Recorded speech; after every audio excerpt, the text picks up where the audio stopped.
समय चाहे कैसा भी हो, यह बात याद रखना। पूरी जानकारी के लिए वीडियो को पूरा जरूर देखना। वीडियो को शुरू करने से पहले अगर आप महात्मा गौतम बुद्ध को मानते हैं तो चैनल को जरूर सब्सक्राइब करें। तो चलिए दोस्तों, वीडियो को शुरू करते हैं। तो दोस्तों, क्या आपको पता है कि जो भी चीजें हमें फ्री में मिलती है वही सबसे ज्यादा कीमती होती है, जैसे कि हमारी नींद, शांति, आनंद, हवा, ये पानी, ये प्रकाश और सच्चा प्रेम, और एक ऐसी चीज जिसके बिना हम जी भी नहीं सकते, और वह है हमारी सांसें। हम में से हर कोई इस वास्तविकता को जानता है कि हम चाहे कितने भी पैसे क्यों ना खर्च कर लें, लेकिन हम इसे कभी खरीद नहीं सकते। लेकिन उसके बाद भी हम इसकी कदर नहीं करते। हम इसे यूं ही व्यर्थ करते हैं, हम इसे यूं ही बेकार कर देते हैं। और ऐसा इसीलिए होता है क्योंकि हम अपनी इस भाग दौड़ के जीवन में अपने गलत विश्वास के कारण इन चीजों पर ध्यान केंद्रित नहीं कर पाते। हम में से हर किसी को केवल धन कमाना है, संपत्ति बनानी है, अपना नाम करना है। आज हम में से हर कोई अपने जीवन में एक अलग भूमिका निभा रहा है। हो सकता है कि आप किसी के बेटे हो या फिर बेटी हो, आप किसी के माता या पिता हो सकते, आप किसी की पत्नी या पति हो सकते हैं, या फिर आप किसी के बहन या भाई भी हो सकते हैं। लेकिन क्या कभी आपको एक पल के लिए ऐसा लगा है कि आप अपनी या भूमिका निभाते निभाते अब थक चुके हैं और आपके पास आपके लिए ही समय नहीं बचा? क्या आपको कभी एक पल के लिए ऐसा प्रतीत हुआ है कि जो जीवन आप जी रहे हैं पर जीवन आपका है ही नहीं? आप तो केवल दूसरों के लिए जिए जा रहे हैं। और असल में इसका कारण यह है कि जिस दुनिया में हम जी रहे उस समाज के कारण हमें ऐसा महसूस होता है जैसे कि हमारा कोई निजी जीवन है ही नहीं। हम लोगों की भीड़ में रहकर भी अपने आप को एकदम अकेला पाते हैं। आज कल के इस भाग दौड़ के जीवन में हमें जो भी चीज चाहिए वो हमें तुरंत चाहिए। हम उसके लिए इंतजार नहीं करना चाहते। आज किसी के पास भी इतना समय नहीं है कि वह खुद के लिए कुछ समय निकालकर अपनी जिंदगी के बारे में एक पल के लिए शांति से बैठकर ये सोचे कि मेरा जीवन किस तरफ जा रहा है और मैं अपने जीवन में क्या पाना चाहता हूं। अगर आपके मन में भी यह प्रश्न है तो यह वीडियो आप ही के लिए है। इस वीडियो को अंत तक जरूर देखेगा, क्योंकि इस वीडियो में आपको कुछ ऐसे समाधान मिलेंगे जैसे आपको आपके प्रश्नों के उत्तर मिल जाएंगे। एक बार की बात है, एक बहुत ही गरीब व्यक्ति जो अपने दुखों से बहुत परेशान था, एक बहुत भिक्षु के पास पहुंचता है और उन बौद्ध भिक्षु के सामने दोनों हाथ जोड़कर उनसे कहता है, हे गुरु, मैं बहुत परेशान हूं, मैं बहुत दुखी हूं, कृपया करके मेरे दुखों को दूर करने का कोई तरीका बताएं। तभी वो बौद्ध भिक्षु उस व्यक्ति से कहते हैं, भंते, तुम्हें क्या लगता है तुम्हारे दुखों और परेशानियों के लिए कौन जिम्मेदार है? इसके जवाब में वह व्यक्ति कहता है, हे गुरुवर, मुझे तो ऐसा लगता है कि ये जो दुनिया है ये मुझे जीने नहीं देना चाहती। ये समाज, मेरा परिवार और मेरी परिस्थितियां सभी मेरे दुखों का और मेरी परेशानियों का कारण बने हुए। उस व्यक्ति की अब बात सुनकर वो बौद्ध भिक्षु मुस्कुराने लगी और उस व्यक्ति से कहते हैं, भंते, जब तुम खुश होते हो या फिर उदास होते हैं, तुम्हें क्या लगता है कि क्या ये दुनिया तुम्हारी उदासी और खुशी के लिए जिम्मेदार है? तुम्हें क्या लगता है कि क्या ये दुनिया तुम्हारी उदासी और खुशी के लिए जिम्मेदार है? उन बौद्ध भिक्षु की अब बात सुनकर वह व्यक्ति थोड़ा सा अचरज में पड़ गया और उन बौद्ध भिक्षु से कहता है, हे गुरुवर, अब क्या कहना चाहते? आप यह कह रहे हैं कि ये समाज, मेरा परिवार और ये परिस्थितियां मेरे दुखों का कारण नहीं है, बल्कि मैं ही अपने दुखों का कारण हूं। इसका जवाब देते हुए वो बौद्ध भिक्षु उस व्यक्ति से कहते हैं, भंते, असल में यह तुम पर निर्भर करता है कि तुम इस दुनिया को किस नजर से देखते हो। इस समाज ने ना तो तुम्हें सुख दिया है और ना ही दुख, क्योंकि हमारा तो पूरा जीवन इसी समाज में बीतता है। बचपन से लेकर बुढ़ापे तक हमें इसी समाज में रहना पड़ता है और इसी दौरान जो भी हम जानकारियां ग्रहण करते हैं उसी से हमारी मानसिक अवस्था का निर्माण होता है। जैसे यदि हम खुश होंगे तो हमें कैसा महसूस करना है, यदि हम दुखी होंगे तो हमें कैसा महसूस करना है। वास्तविकता में तो एक इंसानी मस्तिष्क इसी प्रकार काम करता है और सबसे पहले हम मनुष्य के मस्तिष्क में नकारात्मक विचार ही आते हैं। अर्थात कि इंसानों का स्वभाव ही ऐसा होता है कि वह सकारात्मक से पहले नकारात्मक बातों की ओर अधिक ध्यान देता है। इस पर वो युवक उन बौद्ध भिक्षुओं से कहता है, हे गुरु, तो आप मुझे क्या करना चाहिए? इसका जवाब देते हुए वो बौद्ध भिक्षु उस युवक से कहते हैं, भंते, सच तो यही है कि हमें अपने जीवन में खुशी के पल खोजने होते हैं। हमें खुद को इस प्रकार निर्मित करना होता है कि हम हर पल खुश रह सकें। हर पल का हम आनंद ले सकें, क्योंकि खुशी किसी मौके की मोहताज नहीं होती। यह तो पूरी तरह से तुम पर निर्भर करती है कि तुम खुश रहना चाहते हो या फिर दुखी। दोस्तों, महात्मा बुद्ध ने भी कहा है कि आप जो देखते हैं वो दिखाता है कि आप कौन हैं, अर्थात कि हमारा नजरिया हमारे व्यक्तित्व और हमारी सोच पर निर्भर करता है। जैसे कि यदि कोई व्यक्ति नकारात्मक है, उसकी सोच नकारात्मक है, तो वह इस दुनिया में हर चीज नकारात्मक ढंग से ही देखेगा। और इसी के विपरीत यदि कोई व्यक्ति सकारात्मक सोचता है, सकारात्मक बातें करता है, तो उसे इस दुनिया में हर एक चीज सकारात्मक ही नजर आएगी।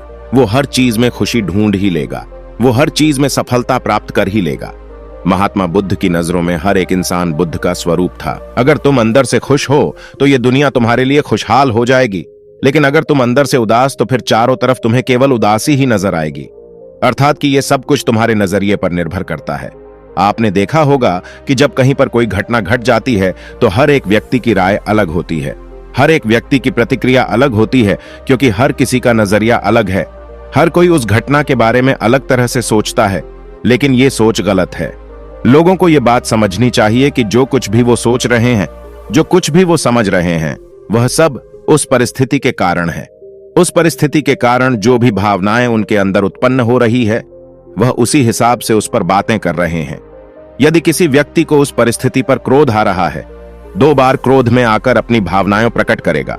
और इस बात पर हमें ध्यान देना चाहिए, क्योंकि ऐसी परिस्थिति में ये सारी बुरी भावनाएं हम पर हावी हो जाती है, ताकि हम उन भावनाओं को खुद पर हावी होने से रोक सके, क्योंकि ये सारी भावनाएं स्थायी नहीं। आगे बौद्ध भिक्षु उस युवक को समझाते हुए कहते हैं, भंते, गुस्से और चिंता की भावना यह तुम्हारे जीवन के सबसे महत्वपूर्ण निर्णय को भी गलत तरीके से प्रभावित कर सकती है। जैसे कि मैंने तुम्हें पहले ही कहा है कि गुस्सा स्थायी भावना नहीं है, इसलिए हमारा क्रोध कुछ देर बाद तो खुद ब खुद शांत हो ही जाएगा। तुम इसकी आदत डाल सकते हो, इसे एक बादल की तरह मान सकते हो जो कुछ देर में खुद ही गायब हो जाएगा। और अगर ना हुआ तो भी तुम शांत होने का इंतजार कर सकते हो, क्योंकि इस दौरान यदि तुम कोई निर्णय लेते हो तो भविष्य में तुम्हें अवश्य ही पछताना पड़ेगा। तुम खुद को शांत करने के लिए चाहो तो कुछ अभ्यास कर सकते हो, जैसे कि अपनी सांसों पर ध्यान लगा सकते हो। आगे वह युवक उन बौद्ध भिक्षु से कहता है, हे गुरुवर, तो फिर मैं गुस्सा, नफरत और जलन जैसी नकारात्मक भावनाओं का सामना कैसे करूं? क्योंकि मैंने अक्सर ही देखा है कि जब भी ये मुझ पर हावी होती है तो मैं थक जाता हूं और मेरे शरीर के भीतर पहले जैसी ताकत नहीं रह जाती। इसका जवाब देते हुए वो बौद्ध भिक्षु उससे कहते, जागरूकता, जागरूकता से अपने विचारों के प्रति जागरूक बनो। यही उत्तम मार्ग है जिससे तुम अपनी मानसिकता भी बदल सकते हो। आगे वो बौद्ध भिक्षु उसी वक्त से प्रश्न पूछते हुए कहते हैं, भंते, जब तुम बुरा महसूस करते हो तो अक्सर तुम्हारी पहली प्रतिक्रिया क्या होती है? इसका जवाब देते हुए व्यक्ति उन बौद्ध भिक्षु से कहता है, हे गुरुवर, जब मुझे ऐसा प्रतीत होता है कि मेरे भीतर नकारात्मक भाव उत्पन्न हो रहे हैं तो मैं उन्हें वहीं पर दबाने का प्रयास करता हूं या फिर उन्हें स्वीकार नहीं करना चाहता, और मैं तुरंत ही अपने मन को किसी और कार्य पर लगाने का प्रयास करता हूं ताकि मेरा मन शांत हो जाए। उस व्यक्ति का यह जवाब सुनकर वो बौद्ध भिक्षु मुस्कुराने लगे और उस व्यक्ति से कहते हैं, भंते, ये सारी कोशिशों बेकार है, क्योंकि वो सारे भाव तो तुम्हारे भीतर ही है, इसलिए अंत में वह तुम पर हावी हो ही जाएंगे। तभी वह व्यक्ति उन बौद्ध भिक्षु से कहता है, हे गुरुवर, तो फिर मुझे क्या करना चाहिए? इसका जवाब देते हुए वो बौद्ध भिक्षु उसी वक्त कहते हैं, बंती, जब भी अगली बार तुम यह महसूस करो कि तुम्हारे भीतर नकारात्मक भाव उत्पन्न हो रहे हैं, नकारात्मकता तुम पर हावी हो रही है और तुम बुरा महसूस कर रहे हो, तो ऐसे देखो जैसे कि वो अभाव तुम्हारा हिस्सा है ही नहीं। जैसे कि मान लो एक राह से 2 राहगीर गुजर रहे और दोनों ही विपरीत दिशा में जा रहे और दोनों ही एक दूसरे से अनजान हैं। ऐसी स्थिति में वे दोनों ही राहगीर एक दूसरे को देखकर अपने अपने मार्ग पर आगे की ओर बढ़ चले जाते। इसी प्रकार यदि तुम भी ये मान लेते हो कि वो भाव तुम्हारा हिस्सा है ही नहीं, तो अभाव तुम्हें कभी परेशान कर ही नहीं सकता। लेकिन इस प्रकार की जागरूकता के लिए तुम्हें निरंतर अभ्यास करना होगा। किंतु अगर तुमने इस प्रक्रिया को अपना लिया तो यकीनन तुम पहले से बहुत शांत रहने लोगों की तुम हल्का और अच्छा महसूस कर पाओगे। नकारात्मक भावनाएं हमारे जीवन का कभी भी एक स्थायी हिस्सा नहीं बन सकती और ना ही यह हमें कभी परिभाषित कर सकती है। इसलिए अपने भीतर उठाने वाले हर एक नकारात्मक भाव पूरी जागरूकता के साथ देखो और इस पर ध्यान दें। और हाँ, उसे जबरदस्ती दबाने का प्रयास मत करना, अन्यथा यह तुम्हारे पीछे लग जाएगी, क्योंकि तुम्हारे भीतर उठने वाली हर एक नकारात्मक भाव पर तुम काबू नहीं पा सकते। तुम गुस्सा भी करोगे, तुम्हें ईर्ष्या भी होगी, तुम उदास भी रहोगे, लेकिन ये भावनाएं स्थायी नहीं रहने वाली। ये सभी भावनाएं एक पल के लिए आएगी और दूसरे पल चली जाएगी, और उसके बाद तुम फिर से खुश और अच्छा महसूस करने लगोगे। तुम्हें उसी पल का इंतजार करना है। आगे वो युवक उन बौद्ध भिक्षु से एक और प्रश्न करते हुए कहता है, हे गुरु, संबंधों का हमारे जीवन में कितना महत्व है और गहरे रिश्ते और नए दोस्त कैसे बनाए जाते हैं? दूसरों के साथ अच्छे रिश्ते बने रहने पर लोग सुरक्षित महसूस करते हैं। इससे हमारी मानसिक शांति भी बनी रहती है। किसी परेशानी या वीरता के समय लोगों को किसी ऐसे व्यक्ति की आवश्यकता होती है जिन पर भरोसा कर सके। मान लो कि तुम किसी ऐसी परिस्थिति में हो, किसी ऐसी विपदा में जहां कोई तुम्हारा प्रियजन तुम्हें त्याग कर चला गया, तो क्या तुम्हारी महंगी वाहन या तुम्हारा आलीशान घर तुम्हें तसल्ली दे सकते हैं? क्या वो तुम्हारे मन को शांत कर सकते हैं? क्या हुआ तुम्हें उस मुसीबत से निकाल सकते हैं? नहीं, क्योंकि चीजें इंसानों की जगह नहीं ले सकती। तुम चाहे कितने भी अमीर क्यों ना हो जाओ, तुम्हारे पास कितने भी पैसे क्यों ना हो, मुसीबत के समय तुम्हारा परिवार और तुम्हारे सच्चे मित्र ही तुम्हारे काम आएंगे। और यदि तुम्हें नए मित्र बनाने और अच्छा रिश्ता बनाए रखने में परेशानी होती है, तो सबसे पहले तुम्हें अपना नजरिया बदलने की आवश्यकता है, क्योंकि हम अधिकांश सही लोगों को अच्छे से जाने बिना ही उनके बारे में अपनी एक गलत राय बना लेते। इसलिए तुम जितना लोगों से मिलेंगे, बातें करोगे, उन्हें समझोगे, उतना ही तुम उनके और करीब जा पाओगे, उन्हें और अच्छी तरह से समझ पाओगे, उन पर भरोसा कर पाओगे। लेकिन हम किसी के बारे में जाने बिना ही उनके बारे में एक राय बना लेते हैं, जैसे कि ये इंसान तो ऐसा होगा, ये तो वैसा होगा, ये भला क्या मेरी मदद करेगा। इसलिए दूसरों के बारे में जानने और समझने के लिए थोड़ा समय। हो सकता है कि सामने वाले के बारे में जो तुम्हारी राय है वो उससे मिलने के बाद, उसे जानने के बाद पूरी तरह से बदल जाए। आगे तो बौद्ध भिक्षु उस युवक से कहते हैं, भंते, मेरी एक बात हमेशा याद रखना, तुम्हें सच्ची दोस्ती तभी मिलेगी जब तुम खुद सच्चे बनोगे। जब तुम खुले दिल से बात करोगे, सामने वाला भी अपने दिल की बात कहने के लिए हिम्मत कर पाएगा। और हां, यह भी याद रखना कि ठंडे स्वभाव वाले व्यक्तियों से हर कोई दरकिनार करने की कोशिश करता है। तभी वही युवक उन बौद्ध भिक्षु से कहता है, हे गुरु, ये तो हो गई नए दोस्त बनाने की बात, लेकिन अगर मेरे पास पहले से ही मित्र हैं, रिश्ते हैं और उनके साथ मेरे रिश्ते टूटने की कगार पर है, तो मुझे क्या करना चाहिए? इसका जवाब देते हुए बौद्ध भिक्षु उस युवक से कहते, भंती, एक अच्छा रिश्ता बनाए रखना ऐसा ही है जैसे कि ठंडी में आग के पास बैठना। जैसे कि मान लो ठंड बहुत कड़ाके की पड़ रही है और ऐसे समय पर किसी ने आग जलाई है और उस आग से तुम दूर जाकर बैठते हो, तो उस आग की गर्माहट तुम तक नहीं पहुंच पाएगी, ना ही तुम उस आग की गर्माहट का एहसास कर पाओगे। और यदि तुम उस आग के बहुत पास बैठ गए हो, तब भी तुम्हें ज्यादा गर्मी लगेगी। ठीक ऐसा ही जब किसी रिश्ते में करीब या ज्यादा होने लगती है, तो अक्सर ही वो रिश्ते हमें उबाऊ लगने लगते हैं। इसलिए तुम्हें अपने रिश्तों में संतुलन बनाकर रखना चाहिए। हाँ, बेशक अपने रिश्तों में मजबूती तो बनाई रखनी चाहिए, लेकिन इतनी करीबी भी मत रखो कि सामने वाले को घुटन महसूस होने लगे।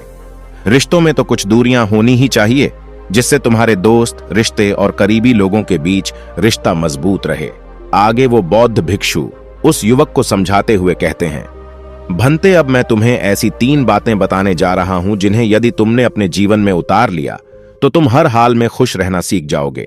इतना कहकर वो बौद्ध भिक्षु उस युवक को पहली बात बताते हुए कहते, भंते, हम हमेशा ही यह उम्मीद करते रहते हैं कि लोग हमें दिलचस्पी, लेकिन लोग तुम्हें उतनी दिलचस्पी कभी नहीं लेंगे जितना कि तुम चाहते हो। आगे बौद्ध भिक्षु उस युवक से प्रश्न करते हुए कहते हैं, भंते, क्या तुम्हें याद है कि पिछले हफ्ते तुम्हारे मित्र ने कौन से वस्त्र पहने थे और उसने तुमसे मिलकर तुमसे क्या कहा था? वो तुम्हारे साथ कहाँ गया था और उसने क्या खाया था?